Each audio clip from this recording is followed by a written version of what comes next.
She was bleeding a lot, and I couldn't stop it. So I ran back to the doctor, and I said, "You've got to help me. She's bleeding, and I don't know what to do." He said, "Take her to the examining room, examine her, find out why she's bleeding, and stop it. It's that simple. I'm busy." The most horrifying complication that I witnessed was a woman who stopped breathing during the abortion. Dr. Michael Sussman just walked out of the room when he was finished. Despite my telling him that the client was not breathing, he left me alone with her.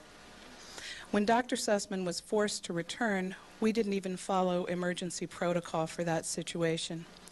It was a miracle that this woman didn't die. I did everything that I knew to do, but she kept bleeding.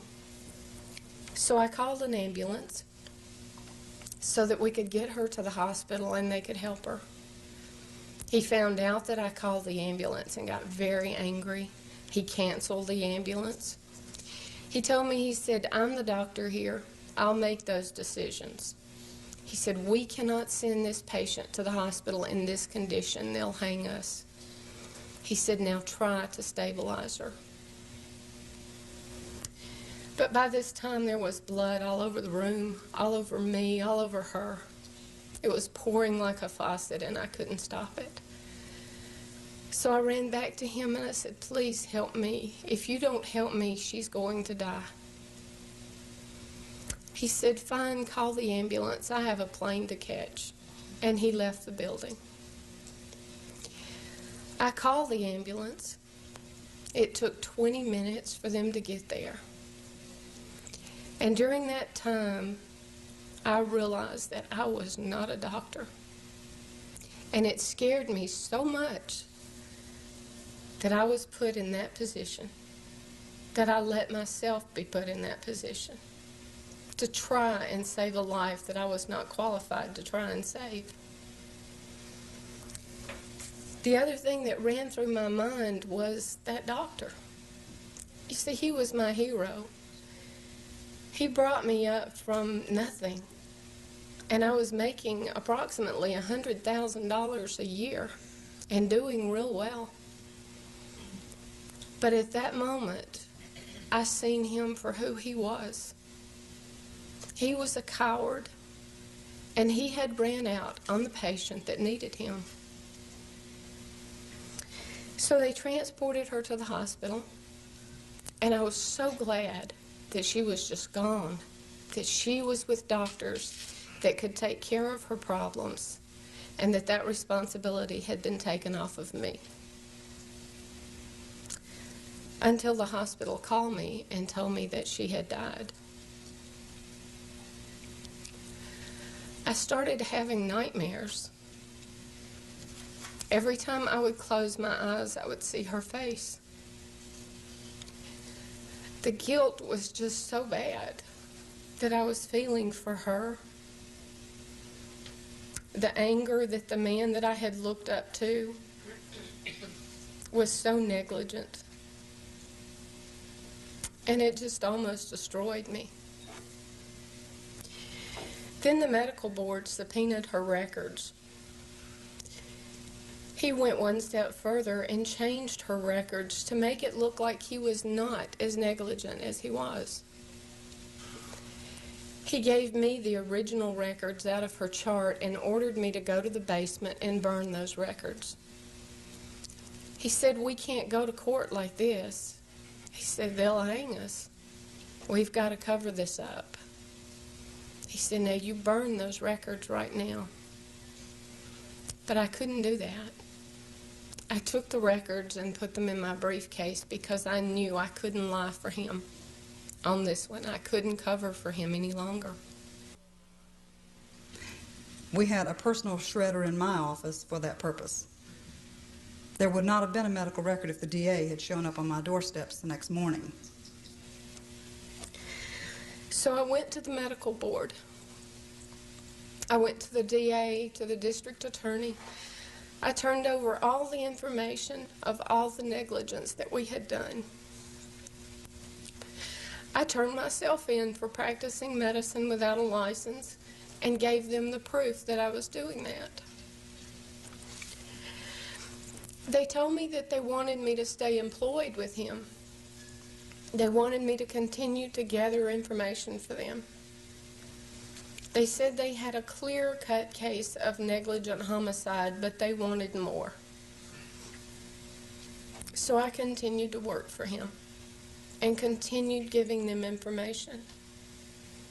But this kept going on, and nothing was being done. And then one day, Dr. Tucker came back to Alabama, where I was at. He had been working in Mississippi. And he said, I had a real hard time in Mississippi, and I need you to go to Mississippi because we have a problem there, and you need to try and calm down the employees. I said, what happened? He said, well, there was a girl came in for an abortion. I thought she was 18 weeks. It ended up she was closer to term. I inserted the laminaria. She went into labor and delivered a live, healthy baby. I said, what did you do? He said, what could I do? I killed the baby. And he said, but all the employees are really upset, so you need to go take care of this. And one woman called and she said, I'm calling for my daughter. You know, I want to know how the procedure's done and so forth. And she said, have you ever had a live birth? And it really shook me up to hear that question because I didn't even think about that. So I asked my supervisor, Ilana, I said, what do I tell her? What's she talking about? And Ilana said, just tell her we have never had a live birth here at this clinic. I have since found out that's a lie. I caught a plane and went to Mississippi, but before I caught that plane, I called the district attorney in Mississippi and told him what had happened. Before I could get to the clinic, he was there questioning the employees. The case went to the grand jury, but they couldn't prove that he had killed that baby because they did not have a baby. The baby disappeared, and they couldn't prove it. So the case did not go on any further, even though the employees testified that it did happen. They still couldn't prove the case. And my office manager had told me, you know, yeah, that's the crematorium in that room, so I knew that's what was in there. And she said it's a full-size crematorium, just like they have in funeral homes. And I couldn't ignore that machine anymore. I just couldn't, not the least bit. I heard him fire it up. You know, it's a gas-powered oven. And the most horrible thing was I could smell those babies burning because I was just around the corner. Although workers can be protected from seeing the baby's butchered bodies, there is no inoculation to make clinic workers immune to the smell of blood, and the smell of blood permeates the clinic on killing days. Generally, there is one clinic worker in charge of the babies. No one at Planned Parenthood wanted this job. I did not particularly want this job. However, I did not want to see the babies treated disrespectfully. I did not want to hear Janice callously say that she was taking the kids and putting them in daycare. I went back to the medical board in Alabama, and I said, why aren't you doing anything? Why haven't you done something about the death of this girl? They said abortion was a hot political issue, and they really didn't want to touch it. The media got a hold of this information and forced the medical boards to take action against the doctor. So he has just been put out of business in Mississippi and Alabama. His license has been pulled. The health department shut down all of his clinics. And he can't hurt anybody else.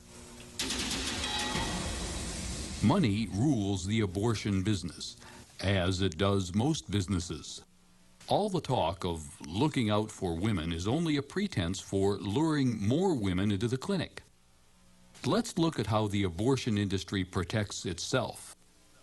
Part of my job in the industry was to network with other abortion providers. So we formed a group called Georgia Abortion Providers. It was a lobbying group. Because you see, part of this network of abortion providers was to exchange ideas. Atlanta Surgery Center in Atlanta, Georgia, of course, was in the news March 11th, 1989, when Catherine Pierce underwent a cardiac arrest. The DA came in the very next day and subpoenaed the medical record. They were not closed down, but they did take the medical record and so forth. So immediately a meeting was formed for all of us, not so we could talk about Catherine Pierce and the fact that she was going to die, and she was in a coma, and she did die in October after spending many months in a nursing home. She never came out of the coma. No one mentioned Catherine Pierce. No one said, but what about that poor lady? Because you know something? We didn't care what happened to her. We cared about what happened to us. We said, what can we do so that if we have a death, they don't catch us? That was the focus. That was our focus. That is still the focus. You may be competitors in an industry, but you're going to protect one another. There's unity in the pro-abortion camp. He nets $1 million a year. And believe me, he spreads it around, because I mailed out the checks to the legislators, so I know. But, so as I've said before, he's only one doctor at one clinic. So when I went to work for Planned Parenthood, I had access to their computer, too. And I found out that the year previous to that, the year I had been working for him in '88, he had contributed $15,000 to Planned Parenthood.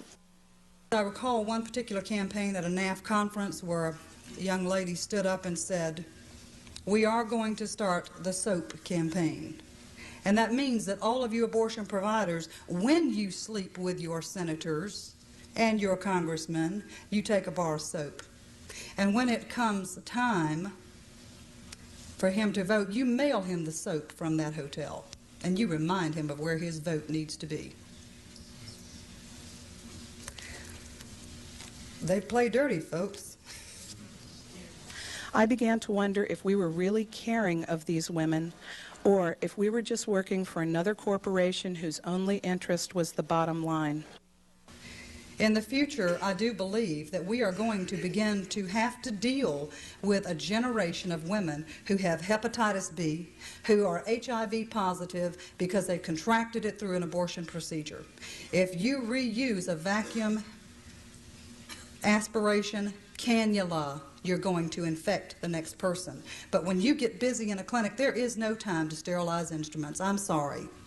You wash them, you repack them, and you reuse them.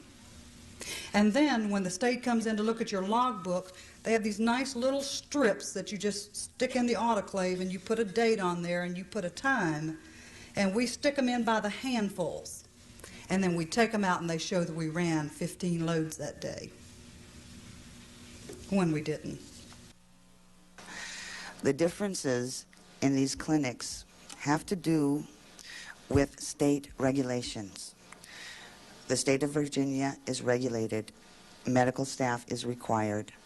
In many, many, many states, there are no state regulations. So what they end up being actually are legalized back alley abortions.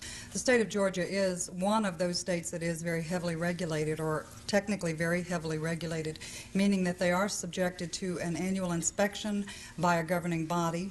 They are also, we have surprise inspections. They do come in without being announced other than the first inspection. However, some of the material that I brought with me and that I was holding up and showing you this morning are actual deficiencies listed by this governing arm, such as patients who have a cardiac arrest, although their patient medical record indicates that it was okay for them they were healthy and ready to be discharged from the clinic.